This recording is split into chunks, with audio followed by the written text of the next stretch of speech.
Jadi kalau untuk busway dan untuk busway gratis, harusnya untuk LRT dan MRT juga digratiskan untuk 15 golongan yang ada. Kenapa?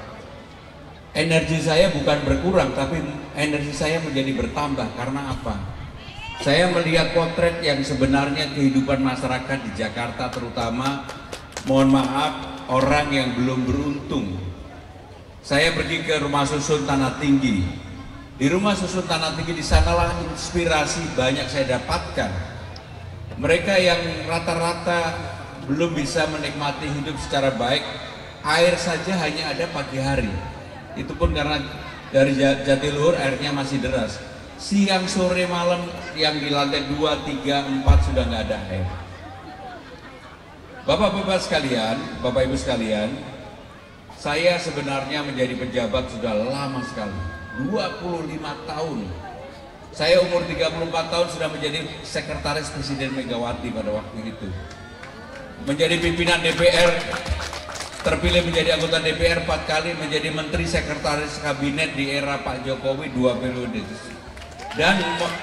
Dan secara jujur saya katakan, sebenarnya saya tidak mau ketika ditugaskan maju sebagai calon gubernur Jakarta. Awalnya saya merasa udahlah, jadi pejabat udah cukup 25 tahun. Dan saya mohon maaf secara terbuka, mau di rekam TV juga nggak apa-apa. Saya nggak pernah minta jabatan kepada siapapun, termasuk kepada Pak Jokowi maupun kepada Bu Mega. Termasuk menjadi calon gubernur ini, saya tidak pernah melobi satu orang pun. Tapi yang namanya amanah datang, saya tidak akan menghindar dari amanah itu. Dan saya akan bekerja sekeras-kerasnya untuk mewujudkan dan meraih kemenangan bagi Bapak Ibu dan saudara-saudara sekalian. Apa yang saya lakukan? Setiap hari saya door to door keliling. Dulu ketika hari pertama saya mendaftar di KPU, orang tidak ada yang kenal saya. Kenapa?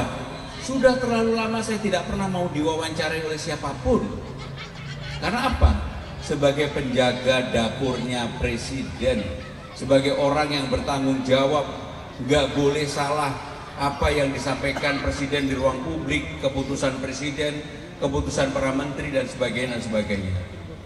Tetapi sejak tanggal 28 Agustus baru pertama kali saya nggak pernah berhenti muncul di TV. Mungkin sekarang ini Bapak Ibu sekalian yang hobi nonton TV mulai bosan, ini Mas Pram terus. Tetapi nggak apa-apa. Kalau saya tidak melakukan itu, orang tidak mengenal saya. Dan orang juga tidak tahu apa yang akan saya kerjakan untuk warga Jakarta ini. Maka untuk itu saya akan memulai untuk Jakarta ini bukan dari yang tinggi-tinggi, yang besar-besar. Misalnya lah memindahkan Sudirman Tamrin perkantoran ke selatan, enggak. Saya akan memulai dari kecil-kecil yang menjadi kebutuhan utama saudara-saudara sekalian. Apa yang menjadi kebutuhan utama? Misalnya sebagai contoh, hal-hal yang menjadi kebutuhan sehari-hari, KJP misalnya, Kartu Jakarta Pintar. Pasti banyak di antara saudara-saudara sekarang yang sudah tidak menerima KJP lagi. Padahal membutuhkan itu untuk anak-anaknya.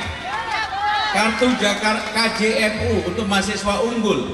Gak mungkin warga yang kurang mampu kemudian suatu hari kalau untuk menyekolahkan anaknya, mereka pasti butuh yang namanya kartu Jakarta mahasiswa unggul, termasuk KJP, PIP, termasuk tadi saya begitu datang ada yang menanyakan kenapa PPSU dibatasi sampai dengan 57 tahun, 56 tahun. Saudara-saudara sekalian, harus ada reform, harus ada perubahan cara melihat dan cara memandang. PPSU yang menjadi pasukan orange utama menjadi andalan Pak Ahok yang masih baik. Maka saya akan melakukan reformasi yang pertama. Syaratnya nggak perlu lagi harus SLTA, SD saja cukup. Yang penting bisa baca tulis. SD saja cukup, yang penting bisa baca tulis. Sedangkan usulan untuk usia tadi yang batasannya 56 tahun, saya akan kaji. Yang paling penting adalah orang yang masih bersemangat kerja dan sehat. Jadi ini merupakan masukan pertama kali yang saya dengar. Bahkan untuk kartu Jakarta Pintar, saya akan tanya ibu-ibu yang masih menerima, ada nggak yang masih menerima KJP? Bu, pertanyaan saya, sebagai penerima KJP, anaknya pernah nggak lihat Ancol? Anaknya pernah nggak lihat Taman Mini Indonesia Indah? Anaknya pernah nggak lihat Ragunan? Maka untuk mendidik anak kita tidak hanya pelajaran di sekolah, mereka juga harus melihat apa yang menjadi etalase utama Jakarta, melihat Ancol, melihat Taman Mini, melihat Ragunan, dan tidak bayar alias gratis. Dan untuk itu yang namanya anak nggak mungkin berangkat sendiri, digratiskan juga satu pendampingnya, tapi tidak tiap hari Bu gratisnya. Gratisnya dalam 1 tahun 3 kali. Silakan pilih, mau ke Ragunan, mau ke Ancol, mau ke Taman Mini, silakan.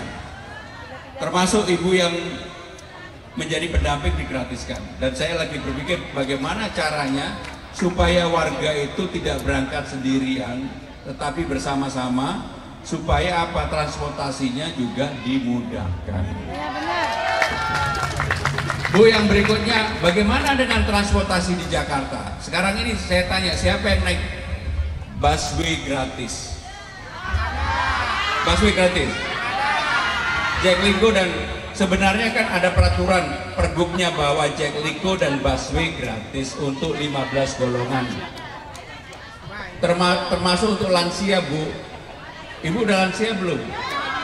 Masih muda banget. Jadi kalau untuk busway gratis, harusnya untuk LRT dan MRT juga digratiskan untuk 15 golongan yang ada. Kenapa digratiskan? Yang pertama, supaya pendapatan ibu tidak berkurang karena harus membayar truk. Maka kalau ini digratiskan, saya yakin kemacetan pelan-pelan juga akan turun. Karena apa? Orang tidak perlu lagi dari tempat ini mau ke Sudirman Tamrin, karena digratiskan hanya busway-nya, maka mereka tetap membawa mobil atau membawa motor, sehingga dengan demikian masih aja tetap macet. Tetapi kalau ini kemudian konektivitasnya gratis, bisa naik MRT, LRT, naik busway, sehingga kemudahan dan jaminan saudara-saudara sekalian mau kemana saja ada sarana transportasinya. Maka kenapa kemudian saudara-saudara sekalian, saya kalau diberi amanah menjadi gubernur, saya akan memulai dari hal-hal kecil yang dari bawah, bukan yang kemudian sesuatu yang di awang-awang yang tidak mungkin. Maka ketika saya ditanya bagaimana dengan peninggalan-peninggalan Mas Anies, Pak Ahok yang baik-baik, menurut saya harus dilanjutkan. Contoh apapun, Kalijodo, tahu Kalijodo kan? Yang dulu haram jadah, kan dulu haram jadah. Bapak sering ke sana juga. Yang dulu haram jadah, sama Pak Ahok dirubah menjadi tempat bermain anak-anak, ruang terbuka, hijau, terbuka dan bagus. Begitu berganti pemimpin ditinggalkan. Sekarang yang namanya Kalijodo menjadi remang-remang kembali, tetapi walaupun yang haram jadahnya sudah nggak ada. Bagaimana dengan JIS, Jakarta International Stadium yang dibangun oleh Pak Anies? Sebenarnya yang JIS itu, pembebasan lahan itu dimulai tahun 1992. Tahun 2001 ketika Ibu Megawati menjadi presiden dan saya sekretaris presiden, ketika pada waktu itu kan ada krisis moneter, krismon. Kemudian tim ekonomi mengusulkan kepada Ibu untuk orang-orang yang ada di JIS, terutama di Kampung Bayam. Pada waktu itu mereka diperbolehkan untuk menjadi petani di Kampung Bayam. Sehingga dengan demikian itulah yang menjadi dasar tuntutan yang dilakukan oleh warga Kampung Bayam. Kampung Bayam itu pembebasan lahannya selesai di zaman eranya Pak Jokowi, dilanjutkan oleh Pak Ahok dan Pak Jarot. Kebetulan ada Bu Evi Jarot di sini. Ini istrinya Pak Jarot. Pak Jarot adalah sahabat saya. Era itu sudah terselesaikan. Baru di zamannya Pak Anies dibangun. Apakah sudah selesai? Belum. Apa yang belum selesai? Stadionnya selesai, tapi transportasinya nggak selesai. Sarana untuk menuju ke sana nggak selesai. Kemarin ketika main Bruno Mars, ada yang nonton nggak Bruno Mars? Nonton aku ini TV. Tahu Bruno Mars, Bu? Wah, ibu hebat sekali toh. Pernah. Ketika Bruno Mars main, datangnya seneng, pulangnya mules karena macet dan nggak ada sarana transportasinya, yang ada ojek. Pulangnya 2 jam. Saya pernah mengalami sendiri ketika dengan Pak Jokowi, Ibu Iriana nonton, kemudian istri saya juga nonton Dewa pada waktu itu. Pulangnya 2 jam lebih, padahal ini presiden pakai pengawalan, saya juga pakai pengawalan. Sehingga dengan demikian saudara-saudara sekalian, peninggalan Mas Anies yang sudah baik ini, transportasinya juga harus dibuat. Maka kalau kemudian saya dapat amanah, saya akan fight untuk MRT yang mentok di Ancol tahun 2026. Jangan hanya ke Marina aja, ke kanan, ke JIS sampai dengan Tanjung Priok. Dan ini adalah jalur yang sangat padat sekali, sehingga kalau orang mau pergi Tanjung Priok dari daerah selatan atau barat, ada jaminan. Sehingga dengan demikian inilah yang akan mengurangi transportasi di Jakarta. Sehingga dengan demikian Bapak Ibu saudara-saudara sekalian, saya sebenarnya banyak hal yang bisa saya sampaikan. Tetapi intinya, sejak ada Undang-Undang Nomor 2 tahun 2004, Jakarta bukan lagi sebagai ibu kota negara. Apakah Jakarta kemudian akan menurun? No. Karena untuk berpindah ibu kota negara ini 5-10 tahun ke depan pun menurut saya pribadi takes time, belum cukup waktunya. Kenapa itu? Sekarang saja gedung DPR, gedung DPD, gedung MPR, bahkan tidak ada satupun kantor partai sudah dibuka di sana. Kantor-kantor kementerian lembaga, saya ini kebetulan mengikuti dari awal, belum semuanya atau bahkan belum dibangun. Sehingga yang ada baru istana, rumah tapak menteri, rumah untuk presiden yang nanti Pak Prabowo yang akan menempati. Tetapi infrastruktur dasarnya belum lengkap, sehingga butuh waktu.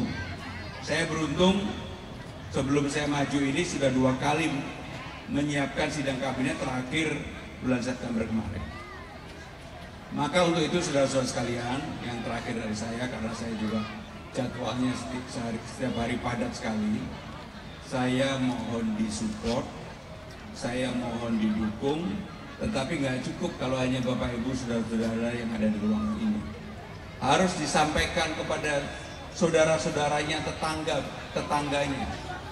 Kenapa harus memilih pemimpin yang rasional untuk membangun Jakarta ini? Bukan yang menjanjikan bisa bim salabim menyulap Jakarta, nggak bisa. Maka yang saya janjikan adalah hal real yang bisa saya lakukan. Sebagai contoh, untuk RT RW memang insentifnya terlalu kecil. RT itu hanya 2 juta, RW hanya 2,5 juta. Yang begini bisa dikalikan 2, dan anggaran pendapatan belanja daerah kita cukup. Untuk Dawis, ada nggak di sini yang Dawis? Jumantik ada? Banyak. Anggarannya juga terlalu kecil, ngejar-ngejar nyamuk cuma dapat 500.000. Maka yang begini insentifnya dikalikan 2. Kenapa saya bicara yang detail-detail? Sebenarnya saya juga bisa bicara mengenai hal sesuatu yang baru. Ini yang terakhir dari saya. Jakarta perlu terobosan. Orang bayar pajak di Jakarta totalnya sekarang ini dalam 1 tahun hampir 3.000 triliun. Yang diterima di Jakarta oleh Jakarta, karena pajak itu yang berwenang adalah pemerintah pusat. Jakarta hanya menerima kurang lebih 1,5% dari itu.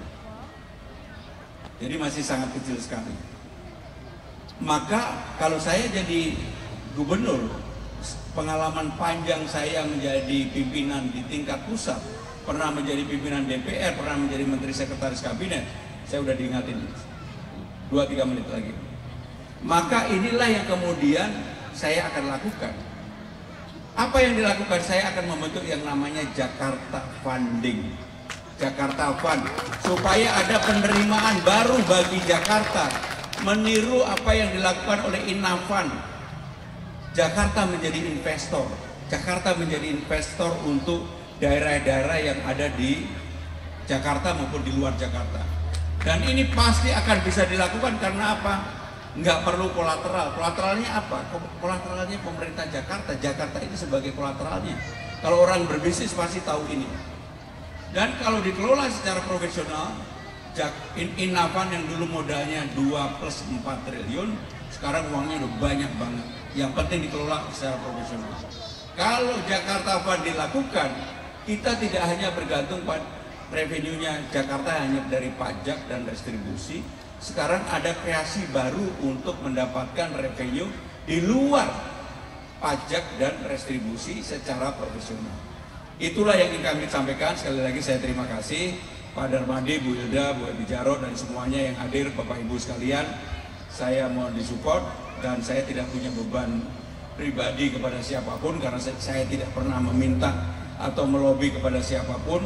Bahkan untuk menjalankan aktivitas saya dalam tim sukses ini, Bapak-bapak boleh dengar dari mana aja, saya tidak pernah mau membebankan kepada siapapun. Terima kasih. Wassalamualaikum.